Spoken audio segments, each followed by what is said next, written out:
podcast kita kali ini.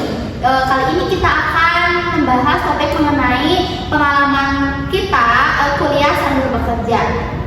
Kayaknya topik ini relate banget ya dengan kita, apalagi sekarang banyak mahasiswa yang sambil bekerja juga.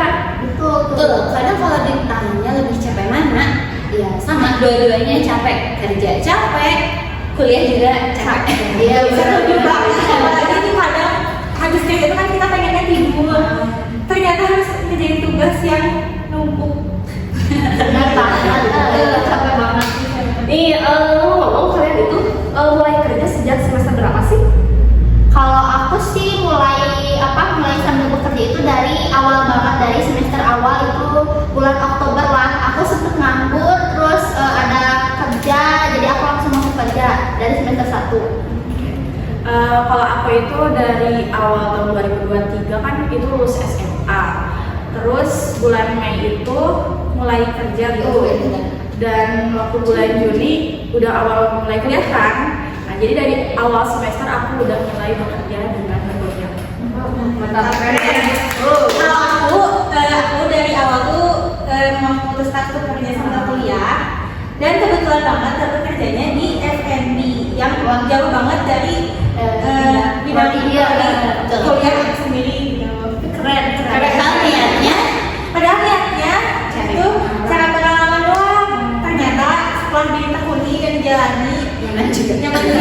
Masih berlanjut sampai sekarang. Ya, soalnya waktu itu pernah bilang mau resign, tapi nggak jadi. Sangat gengsi ya. Sampai sekarang masih Gengsi banget. Kalau terakhir gimana? Kapan tuh mulai? kalau aku tidak jauh beda sih dengan Nazmia ya. Jadi tahun 2023 itu saya sudah mulai bekerja di sekolah dasar. Terus gimana betah? Terus saat ini alhamdulillah betah. Udah berapa lama kalian bekerja? Kurang lebih 3 tahun ya? Aku juga 3 tahun. Dari sekarang Aku awal mulainya 2019.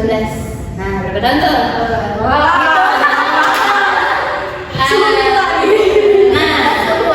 Di 4 tahun aja sih aku itu aja 4 tahun, 2 tahun ke belakang aku resign dan sekarang baru masuk lagi ke dunia pendidikan. Tapi waktu itu lumayan agak lancar karena mungkin anak-anaknya masih semester tengah ya, maksudnya tingkat tengah SMP ya. Jadi karena mereka masih kecil-kecil, lucu-lucu, jadi nggak terlalu menegangkan buat aku itu. Seperti itu. Kalau Sekarang ya lanjut lagi. Cinta Indonesia.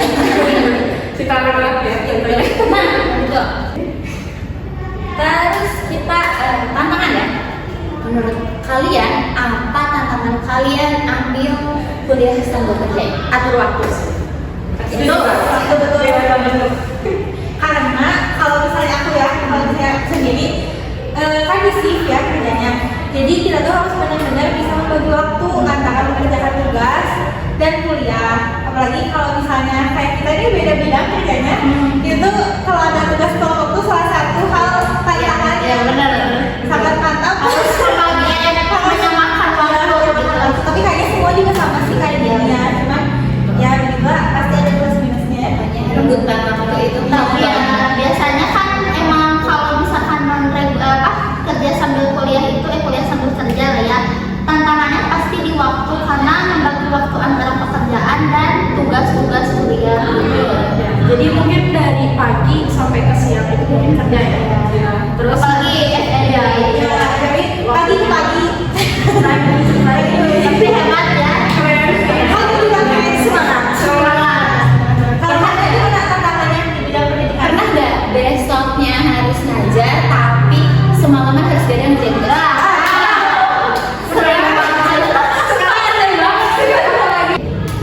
tapi di balik capeknya kerja sambil kuliah juga pasti ada yang bikin senang juga kan?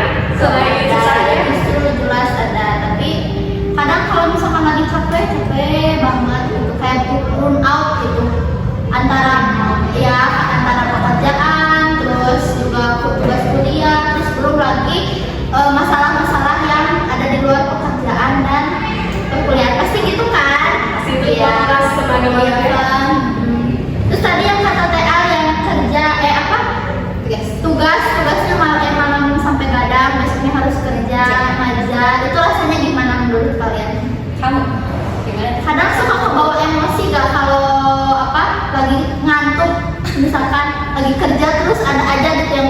kesel. Kalau aku sih di sekolah jujur ngasih tahu bahwa emosi karena kan kita sebagai aku dulu, jadi harus profesional di antara sekolah sama kuliah itu harus bisa dibedakan. Apalagi kan yang dihadapinya siswa. Kita sebisa mungkin tidak mengeluarkan apa yang kita rasakan di personal ke siswa kita. Tapi ada Tapi kalau PNS apa yang berkesan gitu? Kalau yang berkesan itu mungkin kalau ketika ngajar itu ketika melihat siswa yang asalnya itu dia misalkan dia tuh mau buat maju ke depan, tapi sekarang setelah beberapa pertemuan dia itu jadi lebih percaya diri tentang itu sih yang paling Kemajuan siswa. Iya. Tapi kalau buat Tri nih kan di SD gimana nih? Mungil-mungil itu lah. Kadang ya siswa SD itu Random. ada yang berdiam, ada yang terlalu aktif banget. Nah, kadang di antara anak tersebut adalah anak yang berkembang gitu. Oh iya. Banyak. Ya, jadi setiap saya ngajar itu, jadi aku selalu menghampiri ibu, saya nggak bisa ini, ibu kerudung saya ini copot. Jadi saya itu jadi sekaligus sebagai orang tuanya beliau. Iya. Kadang itu menjadi motivasi bagi saya gitu. Jadi rasa marah atau sedih itu hilang. Iya hilang benar. Rasa empati lah. Rasa empati itu Muncul. Gimana nih buat Terisha? Yang di Kalau bagian di FNB yang menurut aku yang paling berkesan itu adalah karena setiap hari kita ketemu banyak orang, jadi kita tuh tahu gitu gimana karakteristik mereka dari ngobrol secara singkat pun udah tahu gitu. Ada customer yang datang udah sebelum, ada yang udah marah-marah, Ada yang rese ya. tapi dari itu hal berkesannya kita tuh jadi tahu gitu kalau orang-orang tuh cara komunikasinya beda. Jadi tahu gimana caranya untuk menangani hal-hal itu. Tapi kadang kan di kasir ya Terisha. Kalau di kasir itu kan kita harus tetap senyum walaupun capek ngantuk meskipun moodnya lagi lagi lagi jelek atau misalkan kan dapat apa customer yang kadang nyebelin gitu tapi kitanya harus tetap senyum. Itu pasti itu tantangan dari pastinya. ya. Soalnya kita tuh harus benar-benar menjaga mood kita gitu. Ya. Kalau misalnya mau cemberut, kita ke air dulu misalnya. Atau apa? Tapi enggak, tapi berarti sama kayak kita juga kan mau itu ngajar, mau itu di FNB juga kan termasuk Terisha menghadapi manusia gitu ya, makhluk hidup gitu. Tapi Kita harus menjaga mood kita. iya kan, berarti sama. tapi aku ada kayaknya aku beda deh. apa? Ketemu anak-anak itu adalah healing sendiri. Wah, iya. Berarti Alismi itu sudah mencintai. Kalau aku sih masih kadang gitu. Jadi ketika mood aku jelek, ketemu mereka itu berubah. Jadi yang tadinya sedih ketemu mereka tuh ya beda. Aku jadi bahagia. Tapi ya kalau misalkan kita tuh kan di rumah tuh males banget berangkat kerja, tapi pas lihat anak-anak itu Nah, jadi semangat gitu. Biasa. Ada nggak keinginan misalkan malas jadi semangat lagi bekerja ada nggak? Keinginannya itu hanya satu ya sudah ya, karena uang. Kalau uang itu adalah nomor satu. Ya, pasti. Pasti kita akan selalu mengusahakan yang terbaik. Keinginan dan kebutuhan seimbang. Iya. Jadi itu sih. Keinginan kebutuhan. Pokoknya semangat dalam ujiannya. Oh, dan aku juga tahu dapat satu kata penting yang aku dengar ya, katanya itu privilege kita itu adalah diberikan tekanan. Jadi Iya. tekanan itu adalah salah satu privilege keuntungan kita gitu. Jadi nikmati aja teman-teman ya semuanya kerja dan kuliah ini. Tapi emang apa ya? Kita tuh termasuk orang-orang yang keren tau. Iya. Ya, karena kita bisa manage waktu walaupun masih berantakan ya. Bertanggung jawab. Iya, bertanggung jawab belajar banyak gitu tentang apa? Dan di dunia kerja itu kita ketemu orang-orang yang hebat guys. Iya. Kepala sekolah itu kita dari kepala sekolah dari hal maksudnya kayak rapat atau kita pergi ke misalnya harus mewakili sekolah nih ke Kemendagri atau ke kedinasan atau harus ikut pelatihan kan kita ketemu orang-orang penting orang-orang hebat dan itu tuh kayak jadi wow kok bisa sih mereka seperti itu itu tuh kayak wah banget sih. Salah satu kelebihan kerja sama kuliah adalah kita tak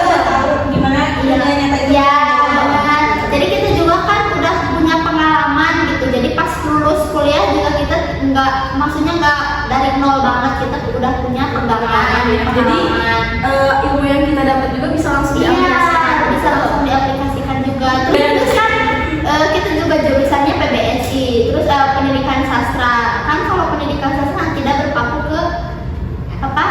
Pendidikannya aja. Kita juga bisa jadi penulis, jurnalistik, terus apa reporter dan lain sebagainya, editor, gitu. Prospek kerjanya Ya, banyak. prospek kerjanya Betul. banyak. Kadang kalau ketika rapat itu yang suka dibutuhkan anak PBSI. Iya. Jadi MC ya. Iya. Betul. Menjadi pengalaman. Gitu. Jadi kan kita juga punya komunikasi kita lebih baik gitu. Di kepanitiaan sekretaris. Ya, Tapi kita juga nggak hanya kerja di Indonesia. Kita bisa pergi ke luar negeri. Jadi apa? Jadi pengajar ya, di BIPA. Tuh teman-teman. Nah, kalau boleh disimpulkan itu memang kuliah sambil kerja itu nggak mudah, tapi itu menjadi tantangan bagi kita buat lebih dewasa, buat bisa lebih mengatur waktu. Ya intinya aku tidak merasa paling keren dari yang lain, cuman mengapresiasi diri sendiri bahwa kerja sambil kuliah itu ternyata memang tidak semudah itu dan ternyata kita itu bisa gitu melewati ini semua gitu. Kalau dibilang capek ya pasti ya jelas. Semuanya pasti capek gitu. Tapi dengan kita kerja sambil kuliah ini kita juga menjadikan diri kita sendiri menjadi lebih dewasa gitu. Dengan berbagai pengalaman yang ada, kita jadi tahu nih gimana caranya untuk menghadapi berbagai situasi yang mungkin akan kita hadapi di depannya. Dan kita jadi banyak pengalaman yang didapat di dunia kerja. Iya, betul ya. Karena kan kadang kalau di rumah aja tuh boring guys. Iya, Tuh. Nah, semoga cerita kita hari ini bisa menjadi inspirasi ya buat teman-teman semua yang sedang kuliah sambil bekerja. Jangan mudah menyerah. Tentunya ada yang lebih parah gitu dari kita. Kalau motivasi itu pasti ada aja ya. Ya, ada yang lebih capek gitu dari kita, tapi kita harus bisa bersyukurinya. Kita sebagai manusia itu harus melihat ke bawah juga, jangan selalu melihat ke atas. Betul. Pokoknya semangat, ujian